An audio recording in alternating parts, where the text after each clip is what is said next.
sejam bem-vindos em nome de Cristo. E bom é saber que para toda promessa de Deus nós já temos dele o sim e o amém, né? Que não fomos nós que o escolhemos, mas foi ele quem nos escolheu. Que ele tem um propósito nas nossas vidas e há de cumpri-lo em nome de Jesus. Vamos lá então? Concluindo o estudo sobre as igrejas do Apocalipse, veremos o que aconteceu com a igreja de Laodiceia, que, segundo os estudiosos, representa a igreja ocidental da era moderna. E ao anjo da igreja que está em Laodiceia, escreve: isto diz o Amém, a testemunha fiel e verdadeira, o princípio da criação de Deus. Eu sei as tuas obras, que nem és frio nem quente. Tomara que foras frio ou quente. Assim, porque és morno e não és frio nem quente, vomitar-te-ei da minha boca. Como dizes, rico sou e estou enriquecido, e de nada tenho falta, e não sabe que és um desgraçado, e miserável, e pobre, e cego, e nu. Aconselho-te que de mim compres ouro provado no fogo, para que te enriqueças, e vestes brancas, para que te vistas, e não apareça a vergonha da tua nudez, e que unjas os olhos com colírio, para que vejas. Eu repreendo e castigo a todos quantos amo. Sê, pois, zeloso e arrepende-te. Eis que estou à porta e bato. Se alguém ouvir a minha voz e abrir a porta, entrarei em sua casa e com ele cearei, e ele comigo. Ao que vencer, lhe concederei que se assente comigo no meu trono, e assim como eu venci e me assentei com meu Pai no seu trono, quem tem ouvidos, ouça o que o Espírito diz às igrejas. Apocalipse 3, versículo 14 ao 21. Vamos dar uma paradinha aqui. Esse texto é muito forte, né? É um texto bem forte, não tem outra palavra para dizer. É um texto que é para todos nós refletirmos e vermos se, porventura, não nos enquadramos de alguma maneira nesse texto. Primeiro, quando ele começa dizendo: o anjo da igreja, que está em Laodiceia, escreve: isto diz o Amém, a testemunha fiel e verdadeira. Então, o que Deus está falando é a mais pura verdade. É aquele que é fiel e é verdadeiro, que não passa a mão na cabeça de quem quer que seja, mas que fala para a pessoa que ela precisa ouvir. É a verdade. E ele chama a atenção, dizendo o seguinte: eu sei as tuas obras.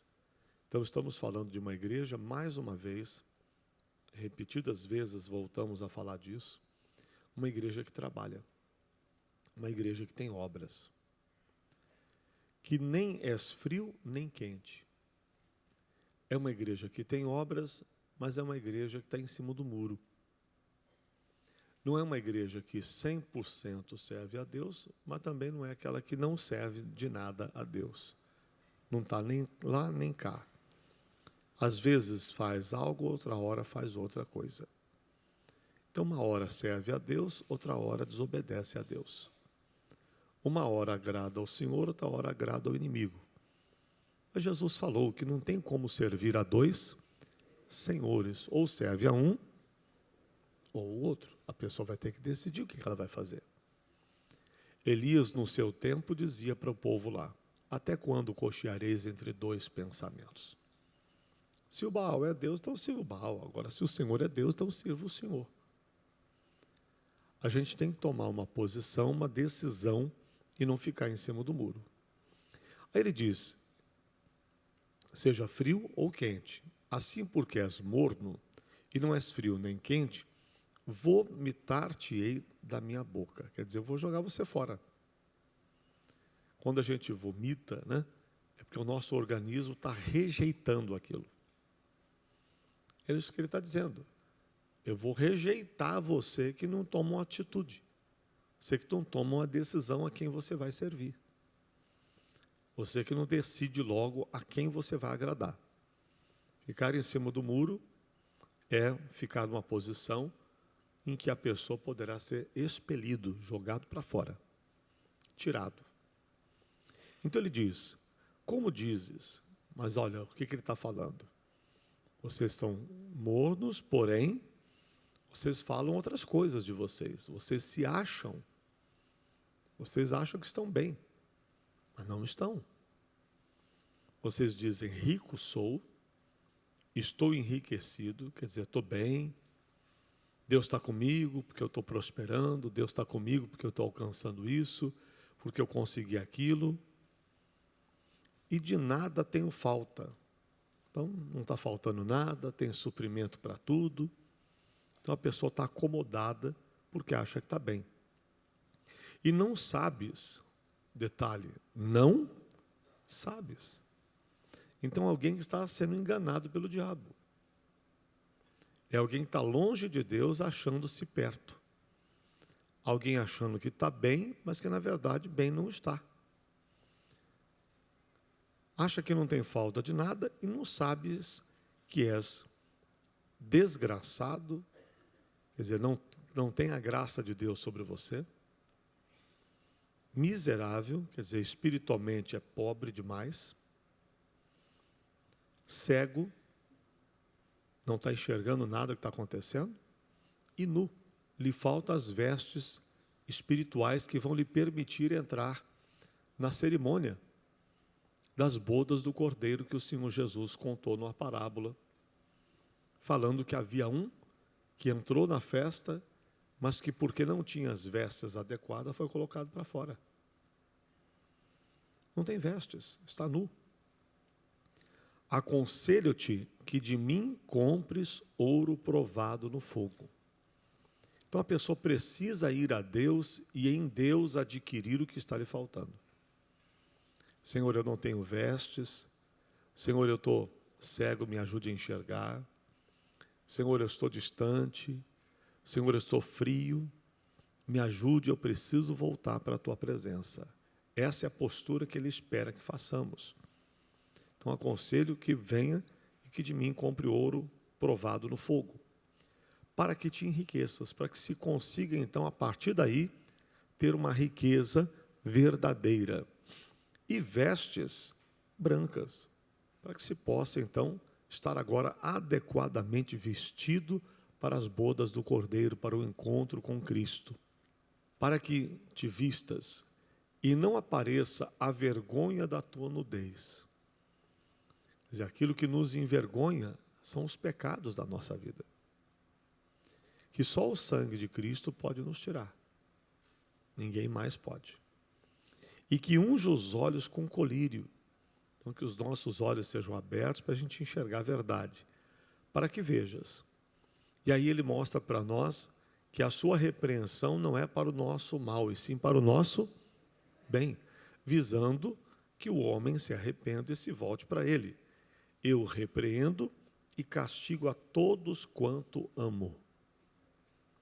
Sê, pois, zeloso e arrepende-te. Eis que estou à porta e bato.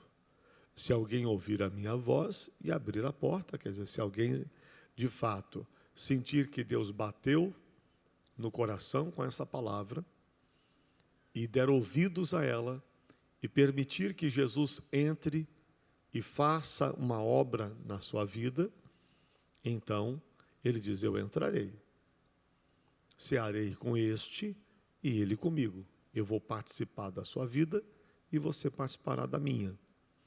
Ao que vencer, então quem vencer aí a sua carne, quem vencer aí tudo que o inimigo trouxe para querer lhe contaminar, essa pessoa que vencer, lhe concederei que se assente comigo no meu trono, e assim como eu venci e me assentei com meu Pai no seu trono. Quem tem ouvidos, ouça o que o Espírito diz às igrejas. Essa igreja representa a igreja da apostasia, quer dizer, a igreja do abandono da fé. Deixou-se de lado a vida com Deus, mas ainda continua dentro da igreja templo. mas já não está mais vivendo como um filho de Deus. Só aparenta. Como era morna, seria vomitada da boca de Cristo. Aos seus olhos, ela era uma igreja rica. No entanto, era miserável, pobre, cega e nua. A situação era tão séria que Jesus estava batendo à porta, subentendendo-se que ele não estava dentro dela. Que triste realidade espiritual. Então estamos vendo uma igreja em que não tem Jesus. Então não é igreja, mas acha que é. Jesus está do lado de fora da pessoa e a pessoa achando que ela está bem com Deus. Achando que ela está salva. Achando que ela vai para o céu. É preciso que Jesus esteja dentro de nós e não do lado de fora. A igreja atual pode se enquadrar em todas as descrições das igrejas descritas no Apocalipse. Mas a igreja não perseguida é talvez a que mais se parece com a de Laodiceia. Temos tido acesso a tantos exemplares da Bíblia. Quantas vezes temos 2, 3, 5, 10 Bíblias dentro de casa? Ou quando não, no celular, uma porção de versões? Quer dizer, acesso à Bíblia não falta.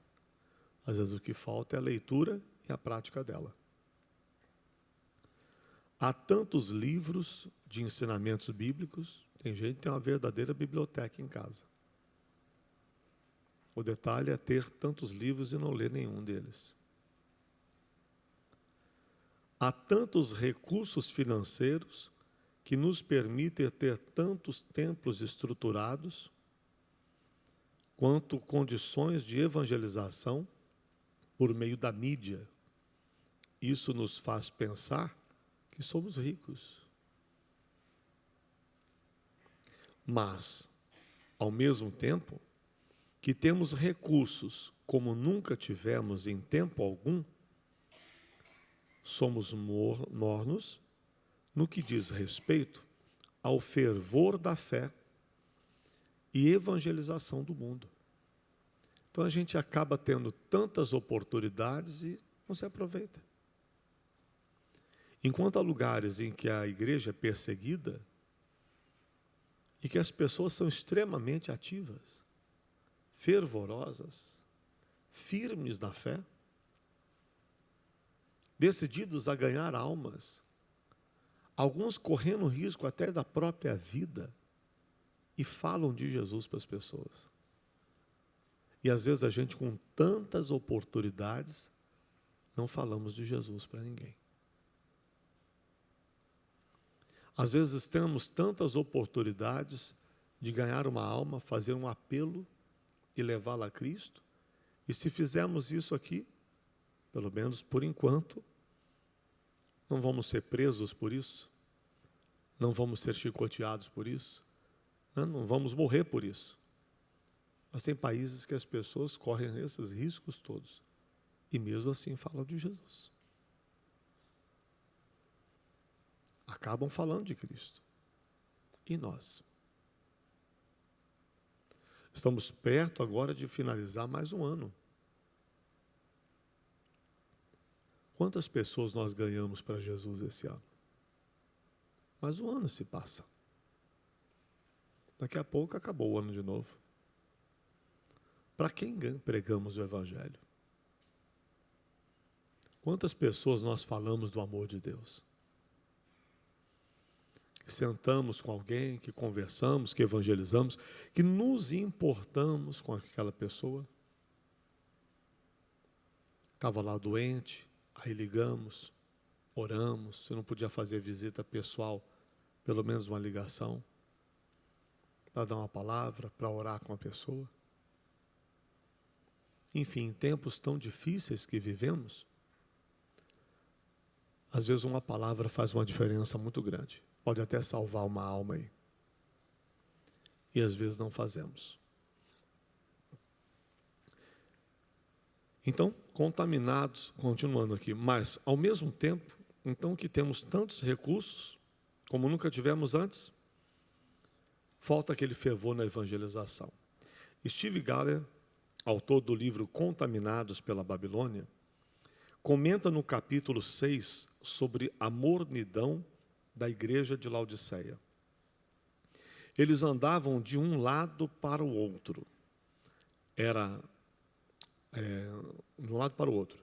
Ora, amando a Jesus, ora, amando o mundo. Não se trata nem da frieza daqueles que desconhecem a Deus, nem da fervente paixão de alguém de quem o ama de verdade. Os crentes de Laodiceia não se opunham ao Evangelho, mas também não o abraçavam por completo. Não estavam pecando descaradamente, mas também não se esforçavam para alcançar qualquer santidade, quer dizer, sempre em cima do muro. A igreja moderna está na mesma crise que os crentes de Laodiceia. A prosperidade tem enfraquecido nossa dependência diária de Deus.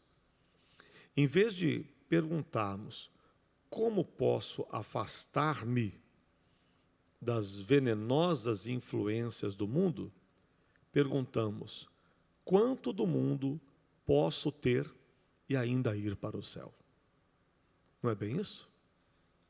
Não é assim? Eu posso fazer isso? Eu posso fazer aquilo? Isso não vai me tirar da presença de Deus? Isso não vai me afastar de Deus?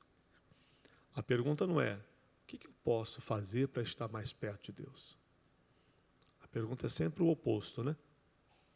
Isso aqui eu posso fazer? Ele não tem problema? Então, é sempre visando o ter mais do mundo e não é o visando ter mais do reino dos céus, né? É o oposto. A igreja de Laodiceia foi exortada pelo Espírito Santo a ser zelosa e se arrepender. Comprar de Jesus ouro provado no fogo e vestes brancas, para não aparecer a nudez, além de se ungir os olhos, a fim de enxergar onde estava errado. Se ela se arrependesse, convidaria Jesus para entrar. O Salvador e Senhor da igreja entraria e cearia com ela, mudando a sua história. O mesmo Ele quer que façamos hoje. O arrependimento atrai o coração de Deus e permite transformação para a glória dEle. O objetivo de estudarmos essas igrejas exortadas por Jesus é que consigamos enxergar nossos erros e nos arrepender a tempo, a fim de voltarmos ao primeiro amor.